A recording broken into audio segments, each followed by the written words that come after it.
So we've just covered how to handle waitlist clearance emails coming in through Max. And basically, you'll get this email, you'll call your client, they'll answer, you tell them, hey, I just got your waitlist clearance, let's complete this booking. You'll complete the booking process, and hopefully you've made even extra money. Now, what happens if you went and you received one of these emails and you call your client and they're not available? What do you do? Because technically, this contact is still, you haven't completed it. It's not like a phone call where you hang up and you move on. This is still pending because it hasn't been completed. You haven't finished the booking. So you've just left your client the message, and what do I do? Because until I clear this, I can't get another call. So what you will end up doing is a process called parking. Literally, parking, just like you park your car in a parking lot, you're parking this email over on the side so that you can become available and take more phone calls or emails or whatever until either your client calls you back, at which point you can pull it out of parking, or let's say some time has progressed and you say, hey, my client never called me back. Let me see if I can call him again and see what's up. And you can pull it out of parking and work it. So how do you do it? Well, here's a sample email. And as you can see, here's a booking waitlist confirmation. I've just called my client, left him a message, and I want to get ready for the next contact, the next phone call or email, whatever the situation is. So if you notice right over here, you have an option to park the email. So I'm going to park it. And then what ends up happening is, if you notice, I am now available. But right over here, you see one parked email, which is this email right here. So it kind of like shows up to say, hey, you got this parked email.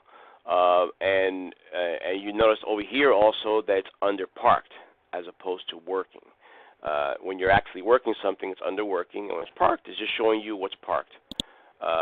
So what am I going to do? I am now going to work the email, so I'm going to unpark email. Let's say, for example, and again, I've called my client, left him a message.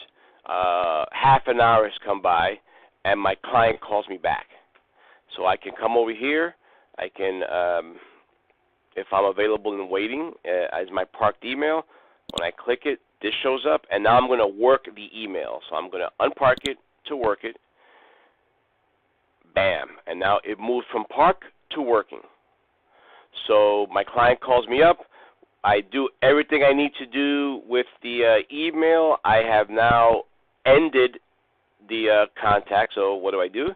Just like as if you spoke with them, you come over here to end, and it'll tell you this little warning. That's fine. It will permanently delete this contact because you've worked it. You're done. Nothing else that you need to do here. You will proceed, and depending upon what the respective disposition code is, if you sold it and you're in sales, great. If you sold it and you're in service, you would choose those.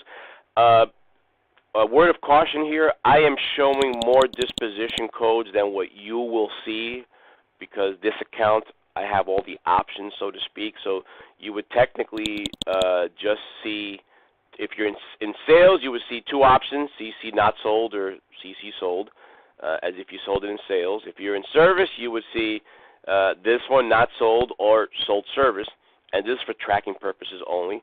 You would choose the respective disposition code, and I'm going to choose this here. I'm just going to put some notes here because it's a test, so if any reports come up, they don't think that I actually sold this. And save and close, and you're done. That's it. That's basically it. I just showed you how to park an email so that it'll still be there available for you, but you are now available to take other phone calls or email contacts. So I hope this helps, and I'll see you next